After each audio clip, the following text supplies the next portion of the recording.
This is a 2019 Ford F-150.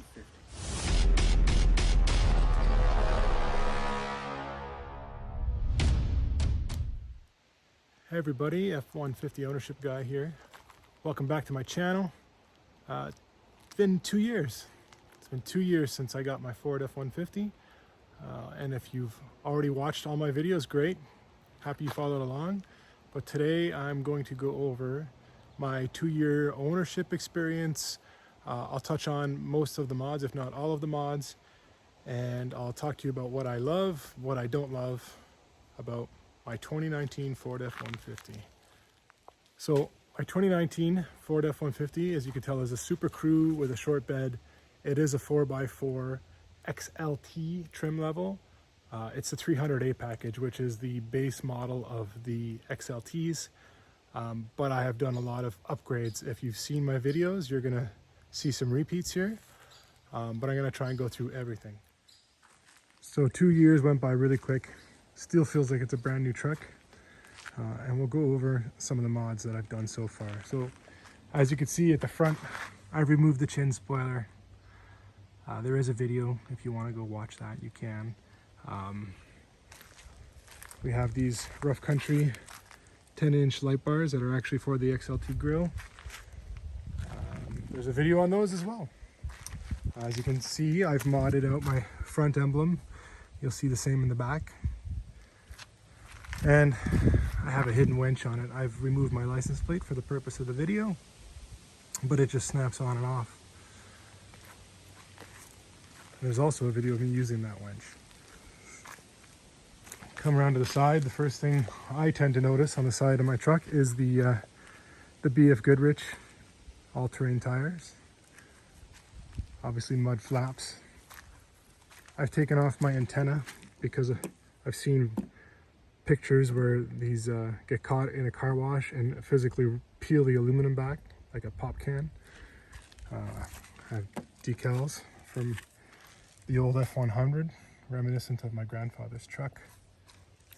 Coming along the side, I installed some Husky mud flaps and these Weston off-road side steps, which has already saved me in a situation where a stump hit upside here, saved my rocker panels, did what they were supposed to do.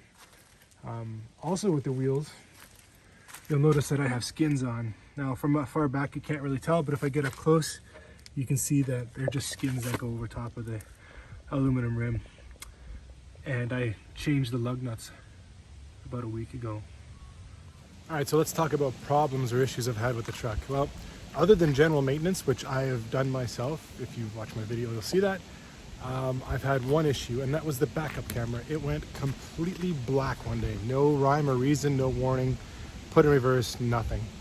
So I brought it to my local Ford dealer, and they replaced the camera. Still no fix. So they ended up replacing the entire camera components from start to finish.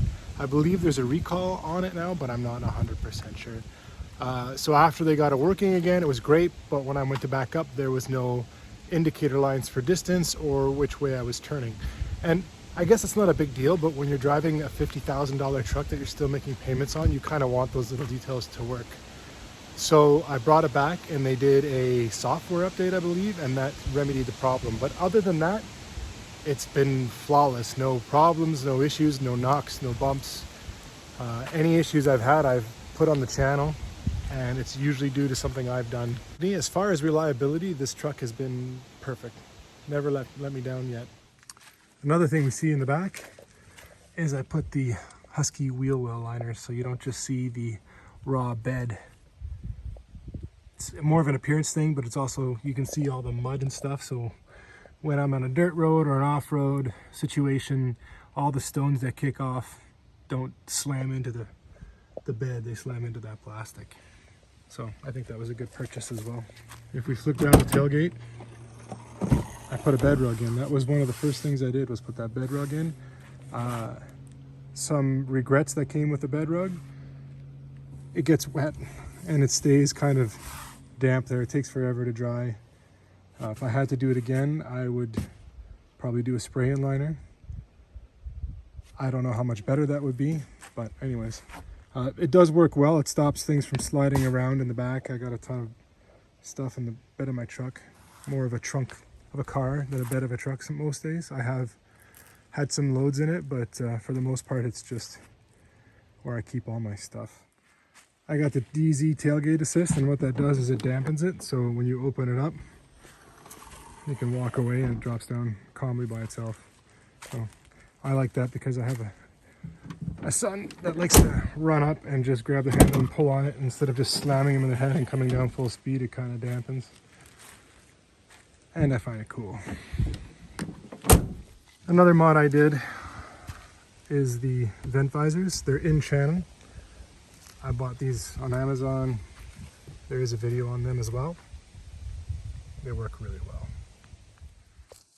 So we'll move on to the inside, and I've done some forescan mods, and one of them is the splash screen. So when I open the door, you'll see the splash screen come up.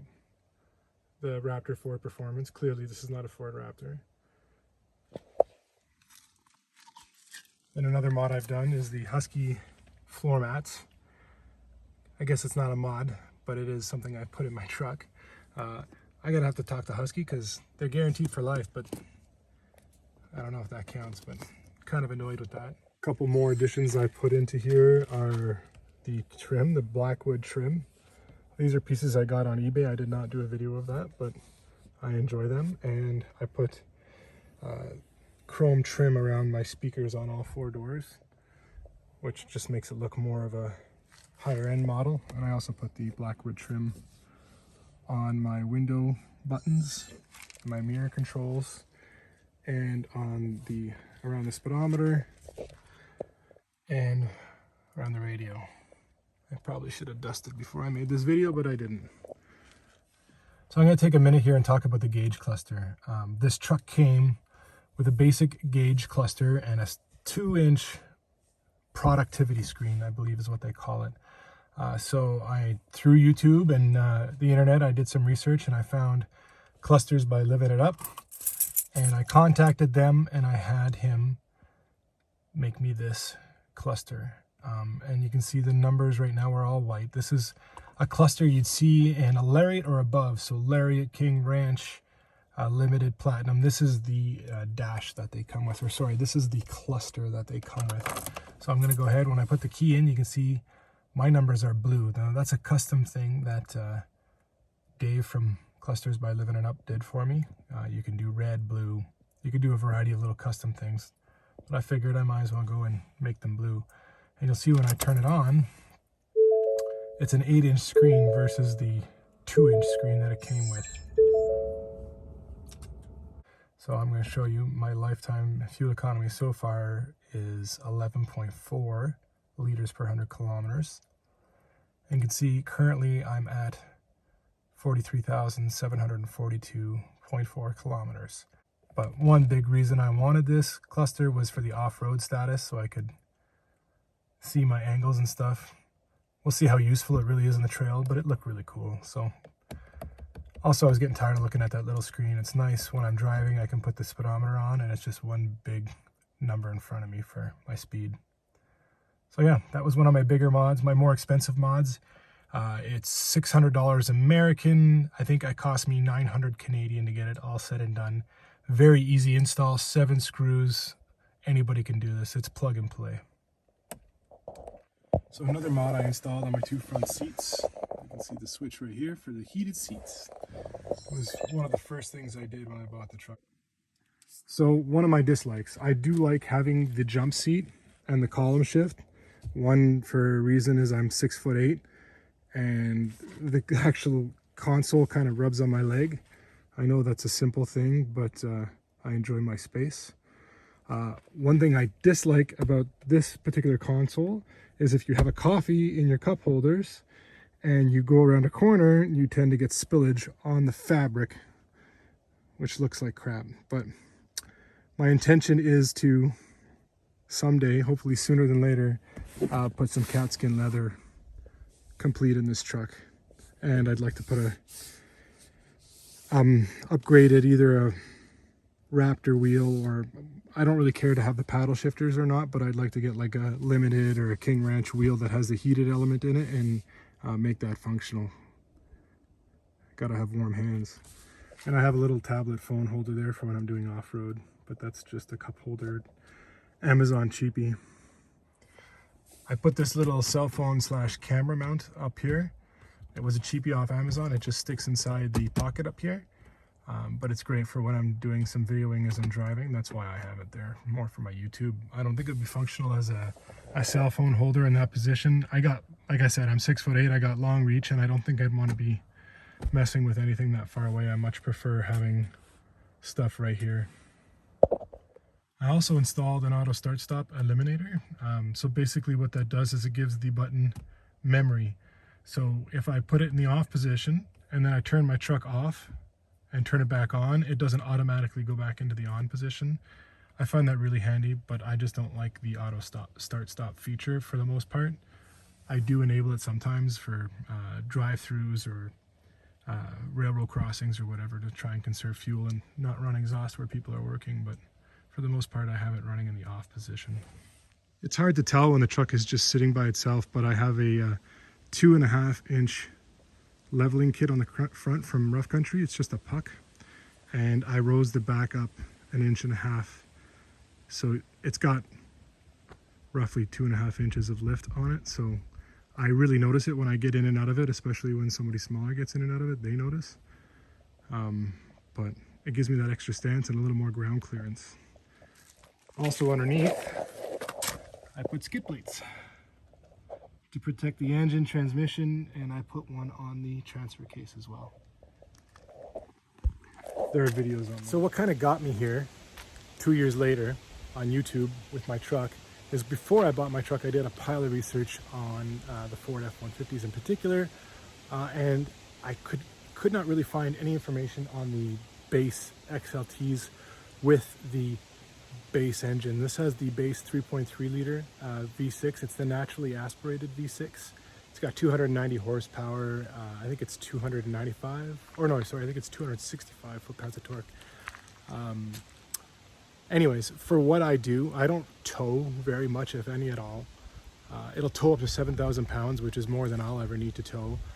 It's got decent pickup for what it is, and it works pretty good off-road as well. So I didn't see myself needing a bigger motor. So basically my first video, and then subsequent videos, was to inform everyone how I was doing and what I was doing to my Ford F-150 that didn't have a Coyote or didn't have turbos.